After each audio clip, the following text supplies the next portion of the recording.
as you've never heard it. There was a lawyer once. His name was Francis Scott Key. He penned a song that I'm sure you're aware of. You've seen it. It's in most hymnals throughout our churches. It's called the national anthem. It is our song as an American.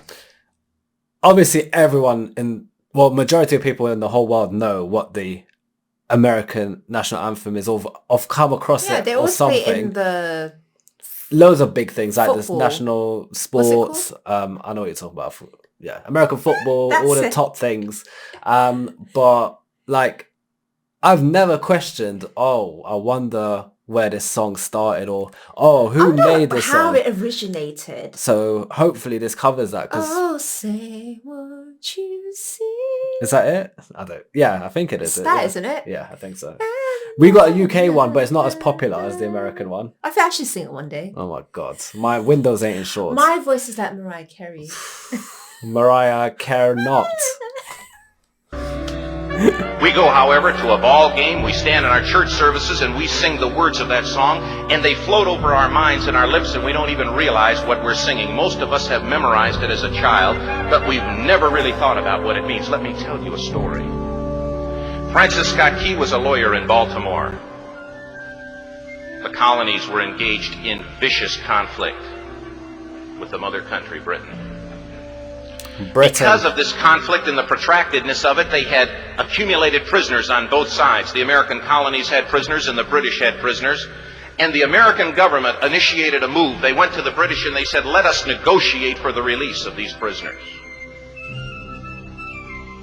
They said, we want to send a man out to discuss this with you. They were holding the American prisoners in boats about 1,000 yards offshore.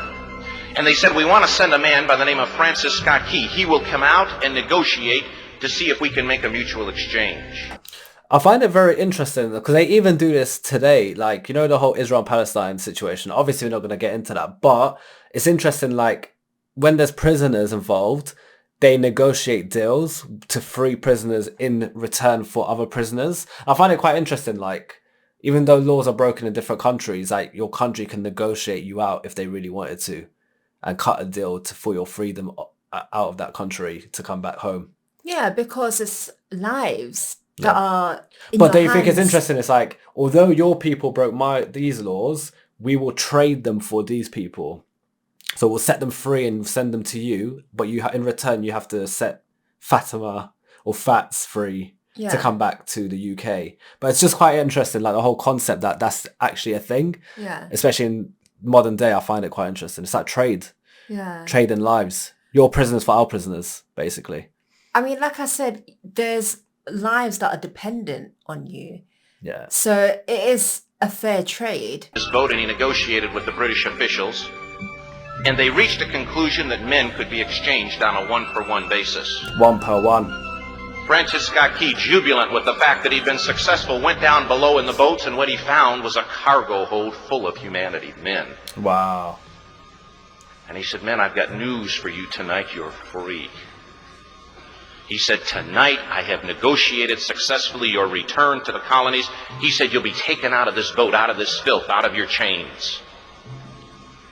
As he went back up on board to arrange for their passage to the shore, the admiral came and he said, we have a slight problem. He said, we will still honor our commitment to release these men, but it'll be merely academic after tonight. It won't matter. And Francis Scott Key said, what do you mean? He said, well, Mr. Key, he said, tonight we have laid an ultimatum upon the colonies. Your people will either capitulate and lay down the colors of that flag that you think so much of, or you see that fort right over there, Fort Henry?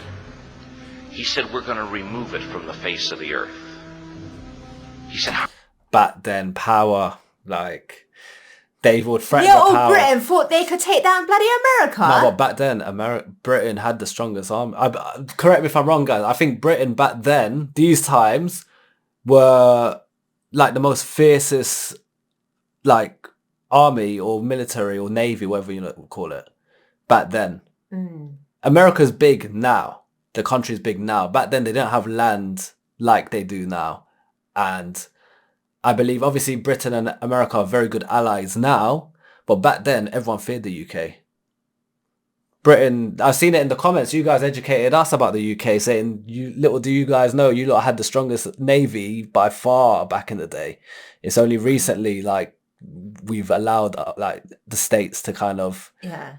and they're our allies, so we're happy to do it, like to Yeah. not compete with it. It's mad." How are you going to do that? He said, if you will, scan the horizon of the sea. And as he looked, he could see hundreds of little dots. Look at that. And he said, that's the entire British war fleet. He said, all of the gunpowder, all of the armament is being called upon to demolish that fort. It will be here within striking distance in a matter of about 2.5 hours. He said, the war is over. These men would be free anyway. He said, you can't shell that fort. He said, that's a large fort. He said, it's full of women and children. He says, it's predominantly not a military fort. That's sad. He said, don't worry about it. They said, we've left them a way out. And he said, what's that? He said, do you see that flag way up on the rampart? He said, we have told them that if they will lower that flag, the shelling will stop immediately. And we'll know that they've surrendered, and you'll now be under British rule. Fucking Britain back in the day. The reason why Britain is so feared, and you know they are where they are now, is because they used force and genocide to colonize. Like back in the day, it was all Red Indians. It was all like, you know, village tribes and stuff. Mexico was much bigger than where it is Yeah, now like as well. it all this land takeover all came from genocides, control, military force, brute force, and like blackmail / It's threats. so sad. It's so selfish as well. And that's how we got this land and how we're living today is all of that, really. That's the reality of it. Francis Scott Key went down below and told the men what was about to happen. And they said, how many ships? He said, hundreds. It's fucked. The ships got closer. Francis Scott Key went back up on top and he said, men, I'll shout down to you what's going on as we watch. As twilight began to fall, and as the haze hung over the ocean as it does at sunset, suddenly the British war fleet unleashed. He says the sound was deafening. There were so many guns that there were no reliefs. He said it was absolutely impossible to talk or hear. He said suddenly the sky, although dark, was suddenly lit. Wow. And he says from down below, all he could hear the men, the prisoners, saying was, tell us where the flag is. What have they done with the flag? Is the flag still flying over the rampart? Tell us. 1 hour, 2 hours, 3 hours into the shelling. That's mad. So a couple hours in, they still didn't put down the flag, because the second they put the flag down, They're surrendering. they're surrendering. Yeah. They just said And they're no. under the British rules as well. Basically, yeah, that's fucked. See, just even Britain even tried to use force on America. I didn't even know that. This is all new to me. I never knew that either. Yeah, I didn't realize. I thought UK and America were allies from early. I didn't realize there was like conflict like this once upon a time. Mad. Every time the bomb would explode and it would be close to the flag, they could see the flag in the illuminated red glare of that bomb. And Francis Scott Key would report down to the men below, it's still up. It's not down. The admiral came and he said, your people are insane. He said, what's the matter with them? He said, don't they understand this is an impossible situation? Francis Scott Key said he remembered what George Washington had said. He said the thing that sets the American Christian apart from all other people in the world is he will die on his feet before he'll live Nice. on his knees. I love that. The admiral said, we have now instructed all of the guns to focus on the rampart to take that flag down. He said, we don't understand something. Our reconnaissance tells us that that flag has been hit directly again and again and again, and yet it's still flying. We don't understand that. But he said, now we're about to bring every gun for the next 3 hours to bear on that point. Francis Scott Key said the barrage was unmerciful. All that he could hear was the men down below praying. The prayer. Imagine how many deaths, innocent people. And they said that whole place was full of families, not even like a military base. So innocent women, innocent children might have been there. Men who are just working men, innocent, honest living men. And they all just got exploded, blown up. God, keep that flag flying where we last saw it. Sunrise came. He said there was a heavy mist hanging over the land, but the rampart was tall enough. There stood the flag, completely nondescript, in shreds. The flagpole itself was at a crazy angle, but the flag was still at the top. Francis Scott Key went aboard and immediately went into Fort Henry to see what had happened. And what he'd found had happened was that flagpole and that flag had suffered repetitious direct hits. And when it had fallen, but men, fathers, who knew what it meant for that flag to be on the ground, although knowing that all of the British guns were trained on it, walked over and held it up humanly until they died. I feel like this explains why Americans are so proud to be American. They had to fight for their right. Fight for their right, fight for their land, fight for their own And I think freedom. that's one thing I don't know if envy is the right word, but I really look up to Americans, is how much they love America. And honestly, come to Britain, you'll be shocked. It's not like that. Yeah, I'm not going to say I love Britain. Like, people will ask me where I'm from. I'm born and bred in Britain. I will never say I'm British. I'll say I'm Algerian or Egyptian. That's where my mother and my father are from. And you would never say you're British. I would never say I'm British either. No one does. No one does, unless, it's very rare. But when you go to America and you ask an American who's born there, they'll always say, well, African American or whatever it is, but they're so proud. And I think that's one thing a lot of countries really need and really lack. And I think really it's just Britain that lacks it, though. I really respect it. Because I feel like when you do visit other countries, those who reside in those countries, they're so proud of where they're from. It's just Britain. I don't know why. Why is Britain like that? I think because our country's just boring. No, there's way more to it than just boring. A lot of people are like, they're happy to go back home if they need to. Like, it's just boring and sad and rainy. Depressing. We were ranked, I think, the second most miserable country. Yeah, in the world. It's a depressing and I country. Believe it. Yeah, I believe it. Their bodies were removed and others took their place. Francis Scott Key said what held that flagpole in place at that unusual angle were patriots' bodies. Oh, wow.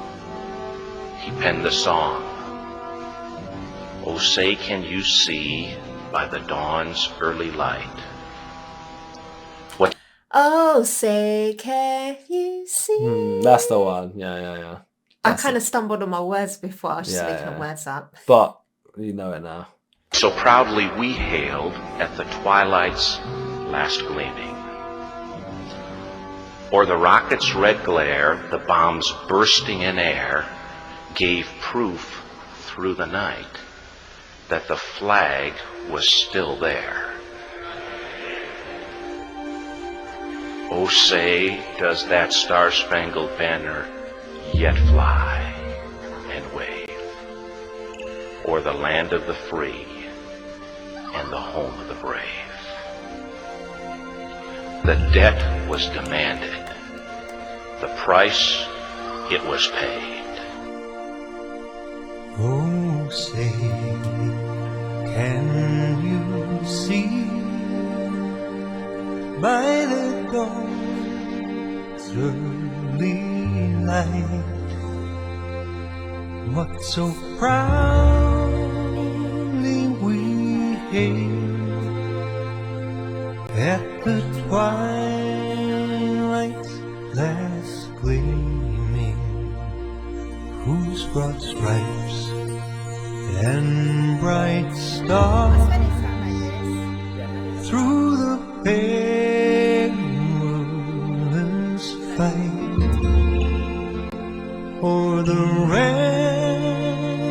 ramparts we watched were so gallantly streaming, and the rockets break through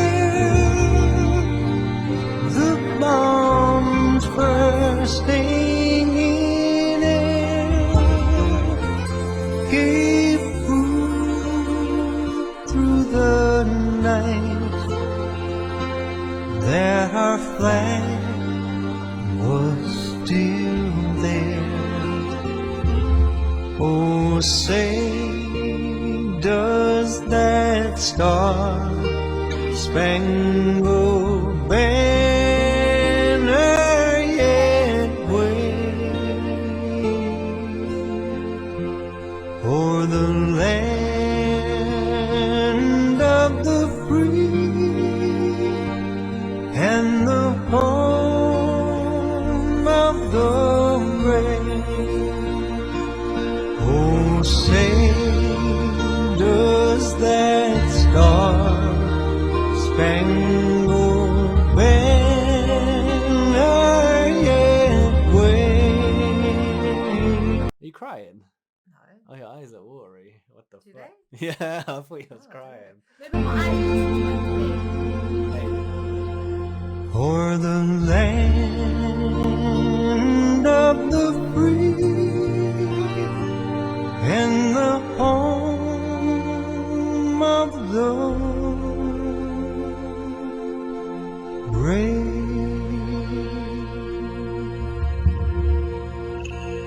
See, if you asked me about the American anthem before this video, I would have never understood why, how. But now it has such a strong meaning behind it. And I can see why people get so passionate singing that, and Yeah. why it's such a privilege to, you know, like these Super Bowls and stuff when they do Everyone it. And you get like Mariah cries. Carey doing it, or you get these like Beyonce. amazing singers doing it. I can see why it's such a big deal and why Americans stand by it so much, and it's added so much beauty to it, in my opinion. We gotta go check out America. Yeah, my sisters moved there last year, so we got a Yeah. reason to go. So to the States we go, and who knows, if we like it enough, might fucking pack my bags, mate. Fucking get out of this second most depressing country in the world. Yeah. Peace out.